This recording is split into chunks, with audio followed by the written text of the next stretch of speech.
With over 30 years as a corporate recruiter and talent acquisition leader, I've seen it all. I've owned 3 successful staffing agencies, and I am currently the proud owner of Expert Edge Career Management Agency. Today, I'm pulling back the curtain to reveal 10 brutal truths about hiring and careers, from basic to super controversial. Hold on to your hat. Number 10, referrals are 85% more likely to get an interview and to get a job offer than if you apply on your own. I know that seems basic, but let me break it down for you. If you know a key person in an organization, whether you're currently working there or it's an external organization that you want to pursue, if you know somebody or if you know somebody that knows somebody, that's the way to go first. Before you apply, before you reach out to a hiring manager or recruiter, if you know someone, that is the way to go. This is what I teach all the professionals that come through my agency. Even if they don't know anyone in the company, I show them how to get to know someone and how to reach out to them for a referral. Referrals will get hired quicker than if you apply on your own. I remember working at this company and someone in our department handed me a resume of their friend. Their friend was a librarian. The librarian wanted to apply for one of the roles. Now think about the skill set and the experience of a librarian, right? For any other role outside of corporate, it may be a fit. So I remember having the resume and having it just laying on my desk because it was a referral for someone in the HR department, and I just wanted to keep it there. I scanned the resume like all recruiters do. We scan and we skim resumes. I knew the person wasn't qualified for the particular role that they wanted to pursue.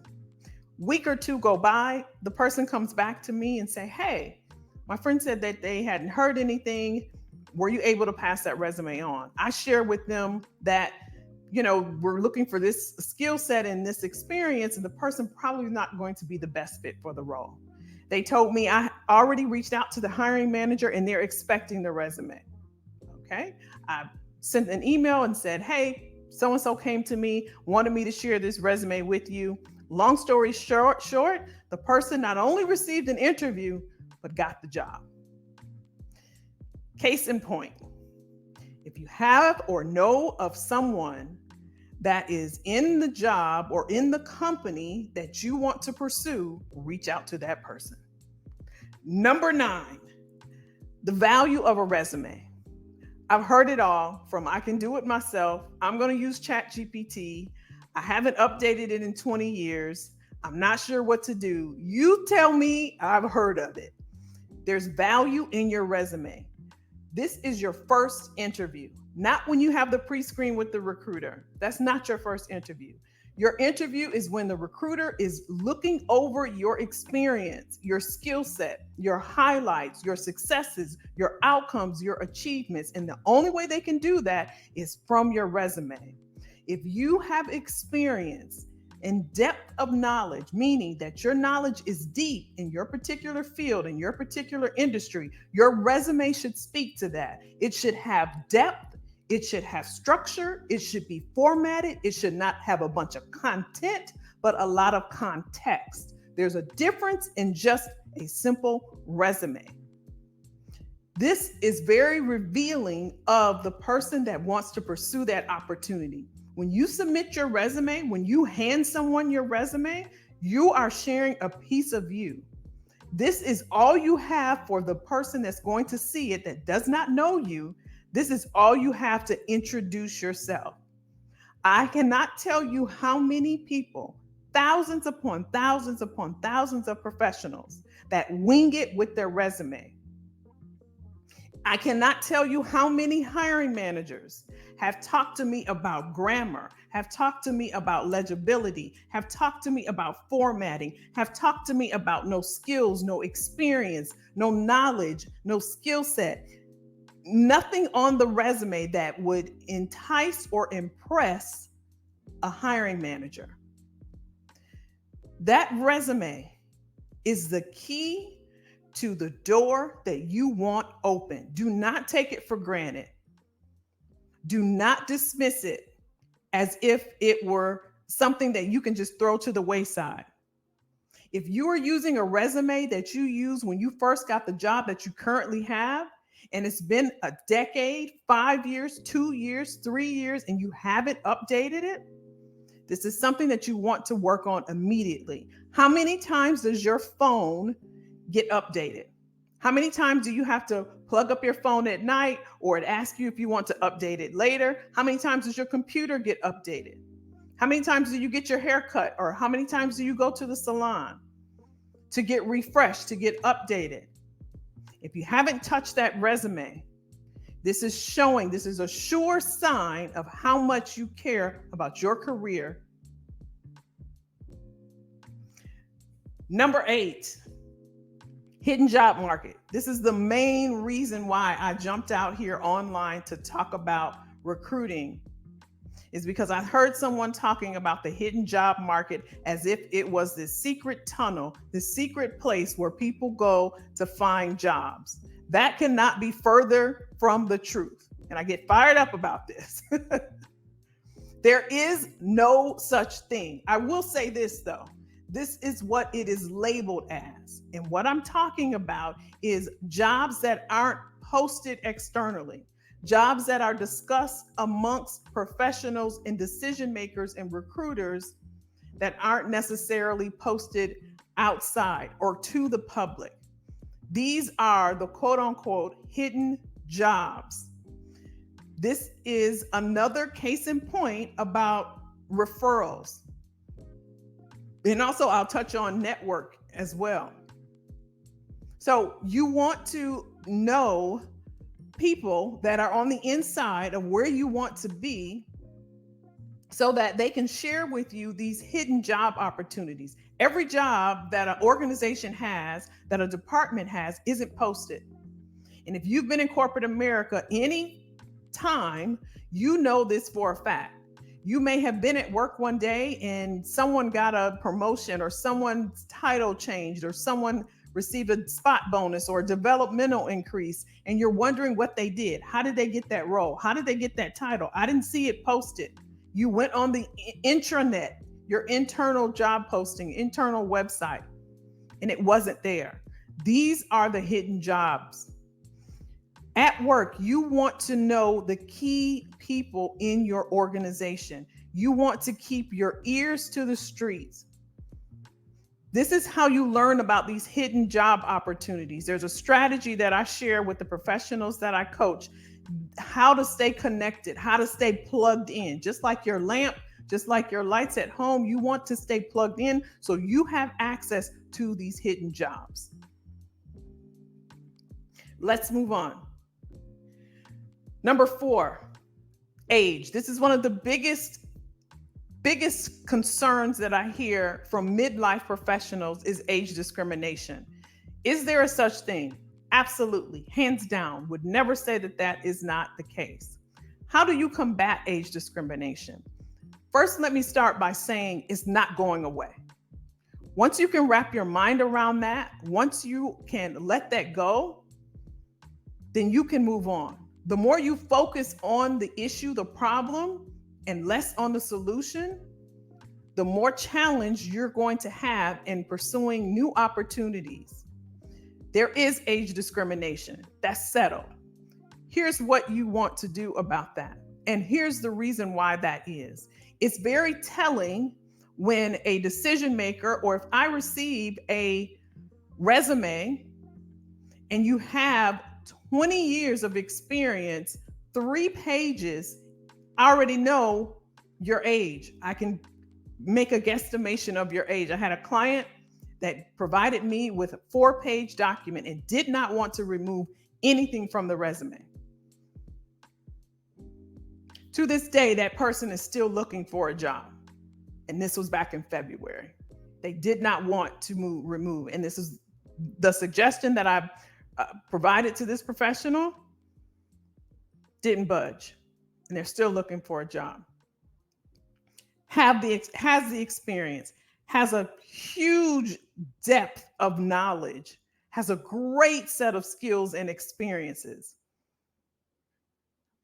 But the mindset of the person is that I cannot take this off. I cannot remove any of this. All of this I'm holding on to. All of this means so much to me. I cannot remove this. And they're missing out on opportunities. Not only are they missing out on opportunities, the second half of this is very telling of your age. Before you even get in front of a hiring manager, a recruiter, or a decision maker, they don't know you from Adam. You put out to the world what you want them to see. If you're concerned about your age, your resume does not have to share that. Because if you have that depth of knowledge, if you have that experience, if you have the talent and the skill set, once you get on that phone or once you get in that interview, they will hire you. Not because of your age, but because of what you bring to the table. If your mindset is not allowing you to make the necessary adjustments and the necessary changes to get you past the first step, then you are holding yourself back. You're holding yourself back. Again, age discrimination exists. I've experienced it and I move on. Just because I've gotten rejected from jobs doesn't make me a reject. Doesn't mean I'm no good. It means I'm not a fit for you. And it's probably the best thing that I'm not working for you. So don't wear the label if an interviewer, a decision maker, recruiter, or whomever says that you're not fit for the role or we decided to pursue other candidates. You move on.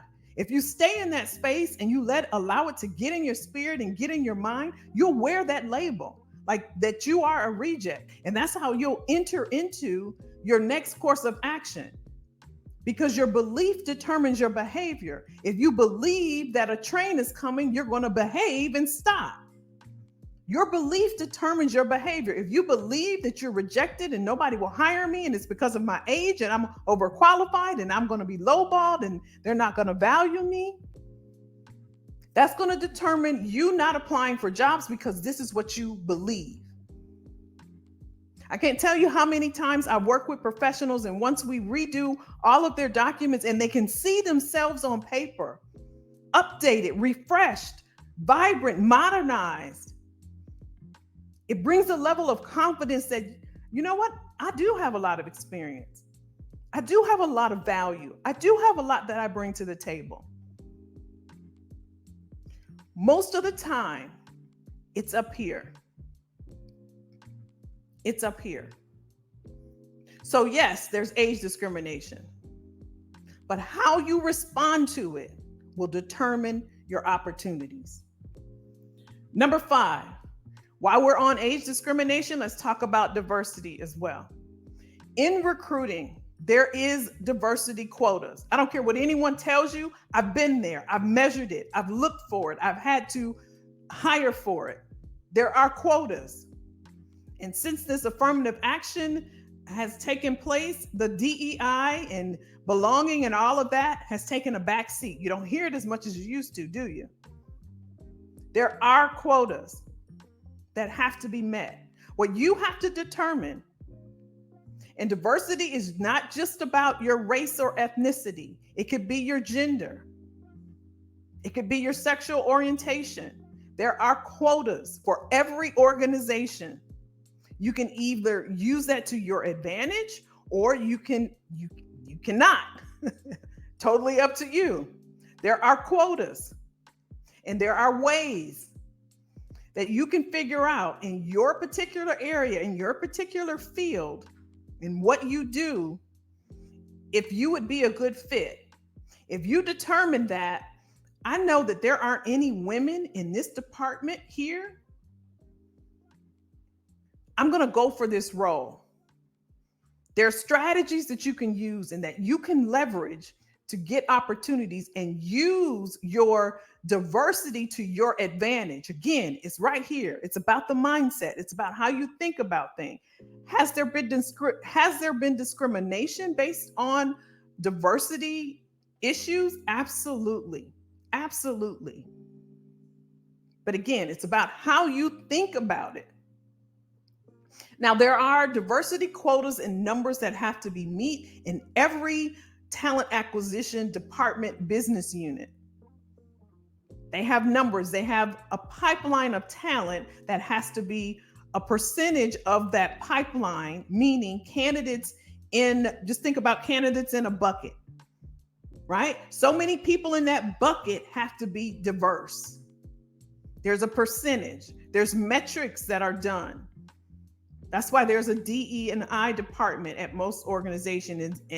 And if there isn't, HR handles that. And so in the applicant tracking system, when we're looking at a particular job and we see the pool of candidates, as recruiters, we know that we have to send to the hiring manager. We have to make sure there's women in there, there's Black people in there, there's Latinos, Hispanics in there, there's Asians in there. We have to make sure that there's a diverse pool of candidates. One, because then the onus is taken off of us. The department or the business unit can't come back and say, talent acquisition didn't send me any diverse candidates. So we know that we have to send them a pipeline or pool of candidates that are diverse. Then it is on them, the department, to hire or to select candidates to interview to meet the numbers. Now, I know that sounds bad, and that is very controversial, but I'm telling you how the game is played. Now, the way that you can flip the script on that is if you're the best at what you do, you're the best in your field, and you're a Black man, you go in there and you kill it. You kill that interview. You be so good they can't tell you no. This is something I share in my agency. If you have the skills, if you bring some value to the table, if you bring your experience and knowledge, if you teach them something in the interview, if you bring them value, they can't tell you no. They can't tell you no. And if they do, you ask for feedback and you push until you get it. They have to tell you why they didn't hire you. I know a lot of companies don't. I know you get the standard rejection email. We've decided to pursue other candidates. Although your experience and talent and all that, I've heard it, I've seen it all. I've sent them out myself. I know what it sounds like. But just know, it's all about how you think of it. I want to make sure this is on. It's all about how you think of it. So that's diversity. That's number 5. Number 6, this is a big one, and that's AI, artificial intelligence. It's here and it's here to stay. Now, I want you to think about something, and we're talking about hiring process and careers. 10 brutal truths about the hiring process and careers. When it comes to number 6, artificial intelligence, we are now in a place in the hiring process where your documents are being scanned by artificial intelligence. So if we just pause for a minute, because I see a lot of comments underneath my videos. I get a lot of emails in my DMs from professionals I'm working with in my agency that say, well, I don't understand why I'm not getting any calls. I don't understand why I didn't get the interview. I don't understand why I didn't get the job. If there is a machine that is scanning your resume, the first thing I would think about is, what is it looking for? This goes back to number 2, when we talked about the importance of the resume. You know for a fact that artificial intelligence is scanning your resume. This isn't new to you. I'm not telling you anything new. You've heard it. You've watched other people on YouTube. You've seen other people talk about this. If you know that, and you haven't touched your resume, but yet you say, I don't understand why I'm not getting any calls. If you know that there is a machine that is scanning your resume, my first question would be, what is it looking for? It's a machine. What is it scanning for? If you go to the hospital and you get a CR, what is it called? CTR scan? What is it called? Let me know in the comments. I know I'm saying it wrong. CTR? CST, whatever kind of MRI. How about that? A scan. You know it's scanning for something. It's looking for something, right? If you know this, why wouldn't you update your resume? That's just one of the things it's looking for. I did an entire video on not just getting to the applicant tracking system when you apply, but even before you apply, they're asking, are you okay with us using AI to scan your resume? You have to physically click the box. So you're telling them, I'm okay with that because I've updated my resume. I'm good at that. Now, I know that's not you, but it might be your neighbor. Like they say in church, I know it ain't you, but maybe your neighbor. I want you to think about that. The other thing I want you to think about when it comes to AI, not only is it scanning your resume, it is ranking your resume.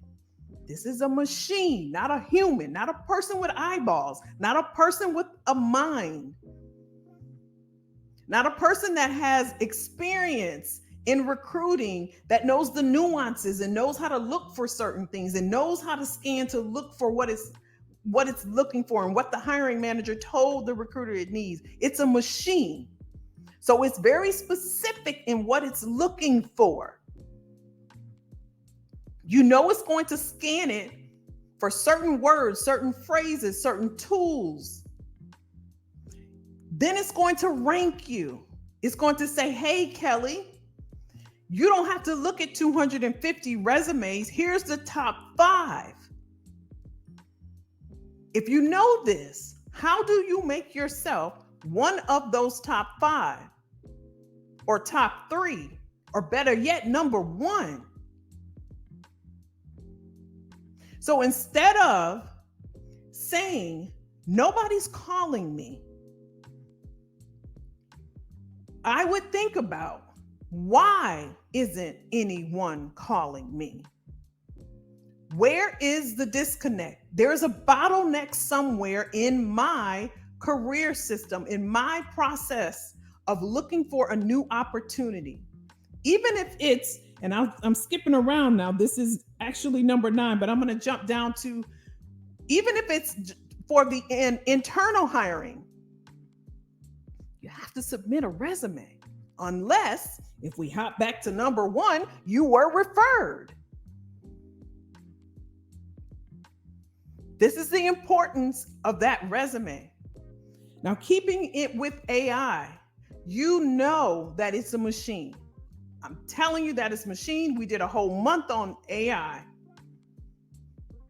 If you know it's scanning for something, you know it's looking for something, your job, what the heck is it looking for?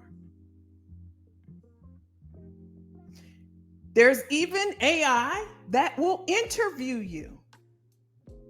I know there's some people, let us know in the comments if you've gone through an artificial intelligence interview. Some of you have used HireVue. There's other tools now and software out there where they're hiring you before you get to speak with a human. And it's just going to get more and more nuanced in using machine learning and artificial intelligence.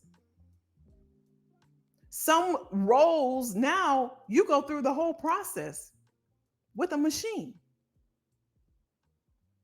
Even if you're working right now, and that's who I'm talking to. I don't want you to get comfortable and get lazy with your career and your professional documents. Because we talked about on the live, we do a live session, if you're new to me, every Tuesday at 8 p.m. Eastern Standard Time. We talked about on that live session how some people have to interview for their current job. And if you haven't experienced this, this isn't fun. This is something to think about. And the reason why I'm sharing this today is so that you're keeping up and you're prepared at any moment to impress someone with your skill set, with the value that you provide. This is something we do at great lengths at Expert Edge inside of my career management agency. And if that's something you're interested in, I'll put the link below in the description. But this is something you absolutely should be keeping up with. Let me move on. Number 7, job security. While we're talking about that, we already know that's not a thing. For most of us that are over the age of 50, we know that's not a thing. I don't have to go into depth about that. The life cycle of skills is 2.5 years. Let me break that down. I want you to think about going to the grocery store. When you go to the grocery store and you get a can of soup and you look on that can of soup and it's stamped on top and it says expires January 2027. That's the expiration date of that can of soup. Your skill set has an expiration date. Those skills will expire. Either your skills will be automated or outdated. I'm going to say that again. Your skills that you have right now will either be automated or outdated. Something greater, smarter, faster, and better is always coming. There's someone that's better than you that does what you do. There's someone that's better than me that does what I do. If I don't stay on top of my game, if I don't reskill and upskill, if I don't learn new tools, learn the new advances, learn the new technologies, I will be outdated. So just because you've been in that role for decades and you put all that information on your resume, it isn't worth a hill of beans if it's the same things that you have learned since you first started that job decades ago. You want to be innovative. I'm getting excited. You want to be innovative. You want to be on the cutting edge. That's why I call it Expert Edge. Because I make sure that all of my clients are on the edge. They are showcasing their value, their talent, and their skills. They are providing value. So when it comes to job security and your skills being outdated and expiring in 2.5 years, that's industry standard for either being outdated or automated, you have to decide, I need to go deeper. I need to learn more. I need to see what's happening in my industry around what I do in my profession. You can attend conferences and events and go to different trainings. There's several staffing events I go to every year. I've shown you all on here when I attend the LinkedIn Connection Conference. I stay on top of my game. I'm not able to come to you and you wouldn't trust me if I was talking about stuff that is outdated. So I wanted you to think about, in terms of job security, not just being laid off at your current job, not just being let go, but I want you are an entire business. You're a business. Your skills, your knowledge, your experience, your talent, your abilities are your assets. These are things you put to work. These are your employees. You are a business.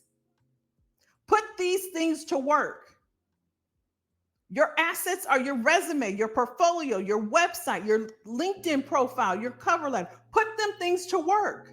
There's no reason while you're working, these shouldn't be working for you, sharing opportunities. There's no reason for you to be online, struggling, going through jobs, wanting to get out of that toxic job, hating your boss, not being fulfilled, being lowballed, not being paid what you're worth, hating where you're working, hating your employer, and then having to go through a job search and getting in desperation mode and just applying to anything and taking low value jobs, knowing that you're worth more. There's no reason for that. If you've been in your field for over a decade doing the same thing and you have a depth of knowledge, there's no reason. This is my mission. This is my goal. This is the point. This is why I'm here. This is why I do what I do. Because We're over 50. And I know if you're like me, I got 30 years in what I do. You have a decade or more of experience. You leverage that. You use that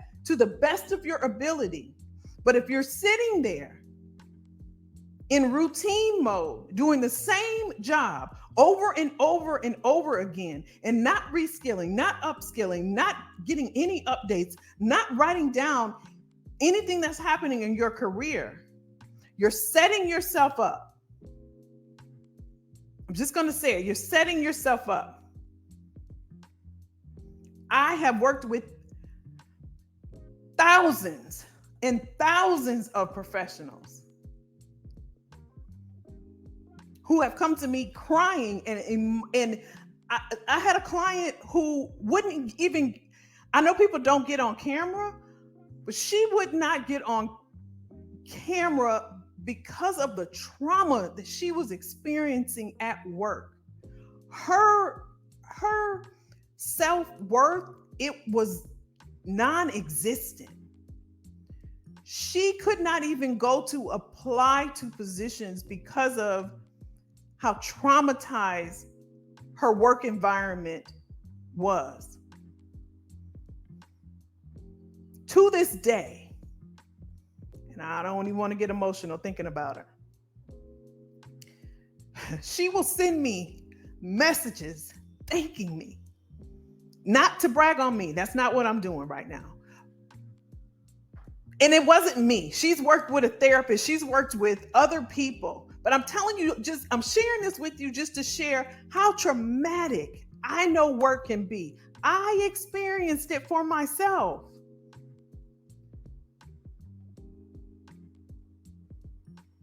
And if that's you, I'm here to tell you, you do not have to experience that. You don't have to experience that. If you have those assets that I'm sharing with you, they can work on your behalf. Everything you know is everything you've learned up until now. And you've done what you know to do. That's it. You just have been doing what you know to do. And if it's not working, ask yourself, where is the disconnect? There is a bottleneck somewhere. Your job is to find it. Let's move on. Number 8 is offers. They can and they will be rescinded. And I'm going to start this one this way because this is happening as well. More and more than I've seen in the past. As a matter of fact, I've had to do a couple. That's why I'm talking about it. I have clients in the staffing agency where the job is put on hold. They're no longer able to, or no longer have the budget for the role. So I'm having to call candidates to say, unfortunately, the position is no longer available and we are having to rescind the offer. That's not a good feeling. It's not a good feeling. The way to combat that, there's a couple ways. There's questions that you can ask, and it's too many to get into now, but there's questions that you can ask about the role in general. Is it a backfill? Is it a new role? There's things you should know about the company. Is it a startup? Is it a mid-size? There's things you should know about the projection of the company, the plans for the company, if you will. And you can find out a lot about your organization. Do the research, do your due diligence up front. You want to know what you're getting into, especially if you're over 50. You ain't got time to be trying to figure out and getting laid off and getting let go and all of that. You want to do your best to do your due diligence. And there's no guarantee. We don't have a crystal ball. We can't determine when a company is going to do that. But what we can do is prepare and try to set ourselves up and position ourselves the best way we know how by doing the work up front. A lot of people don't even take the time to research the company up front, to go even deeper than that, to learn about what they're getting into. So I wanted to make you aware that They can and they will resend offers. If you're getting an offer, you want to make sure, right, that this is a company that is stable financially and culturally. You want to check the reviews on the company as well. The other thing I wrote down is when it comes to offers, and let me go back to the recent offers. You can also have more than one offer. I had a client who came to me, she had four, and all we did was update her documents because her documents was outdated. She got so much traction because it was one little tweak on there. So you can have more than one offer. You can have more than one offer. I would highly suggest that. And you have to determine by doing that research and your due diligence what's going to be the best fit for you, your family, and your quality of life. The other thing I had under offers is when it comes to a recruiter, what we want to do is we want to get a number for you. We want to get a number from you, I should say. Let me tell you why. When we get what's called a requisition, that it's just a form that has the job on it. When we talk to the hiring manager tells us, I'm looking for this financial analyst, and I need them to have budgeting, forecasting, and some banking knowledge, right? So for me, I always ask for the 3 top things that this candidate must have. Tell me what you have to have, Mr. Hiring Manager or Mrs. Hiring Manager. And they'll say, Kelly, they have to have some experience with forecasting and budgeting and a banking background. So I know when I'm talking to candidates or if I look through their resume, they got to have this. I'm not going to waste my time talking to anyone that doesn't have this, right? So when I call you to pre-screen you to say why you're looking, what's motivating you to look, what are you looking for, what's going on at your current job, all these questions. And then I get to what are your salary requirements. What you want to do is you want to get the range first. I was just sharing this with somebody else too. You want to get the range first. If at all possible, you want them to give you the number before you give them a number. You want to do that first. So what they'll do as a recruiter will give you a range, right? Or you ask them, what is the budget for this position? What is the salary range for this position? Just like they ask you. Or me, I'm the type of recruiter, if I know there's a dead set number, there's a company that I worked with, it was a security company. They couldn't pay for this. The only thing they could pay for this role was $130K. So before I even get on the phone with anyone, I put it in my job posting. If you can't handle that, then this is how I think as a recruiter. I don't want to waste my time and I don't want you to waste your time. This is what it pays. Now, I know other recruiters don't do that because it's about filling the job. So if you can at all possible, you get a number from the recruiter first. Ask them, what's the budget for the role? What are the salary? What's the salary range for the role? Or I would love to learn more about what the role entails before I share before we discuss any salary information, right? I need to know about the reporting structure, who I'm collaborating with, the team structure, the team dynamics, all of that. You can say all of that. And if a recruiter pushes you, then you roll that out, then you use that.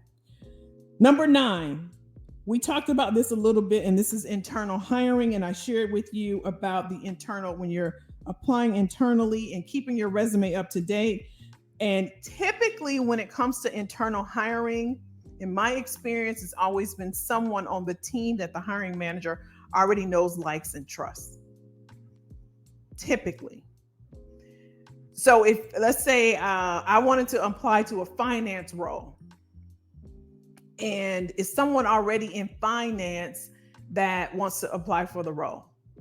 The hiring manager in finance, they know of me because I work there, but they already know, like, and trust Tommy because he works in the department. Yeah, you go ahead and apply. And I'll tell you, when it comes to internal hiring, there's a such thing as courtesy interviewing. I think it's crappy because people don't realize, employees don't realize that it's really a courtesy. They already know who they have. They already have someone in mind. It's crappy. It's not right. I get it. I said at the beginning of this, it may be a little controversial, but I'm saying I'm going to tell you the truth. They already know who they're going to hire most of the time, but they do the courtesy interviews, I should say, as a courtesy because you work there and they want to be able to say, yeah, we interviewed you. They're super nice, all the things, but they already know who they want to hire.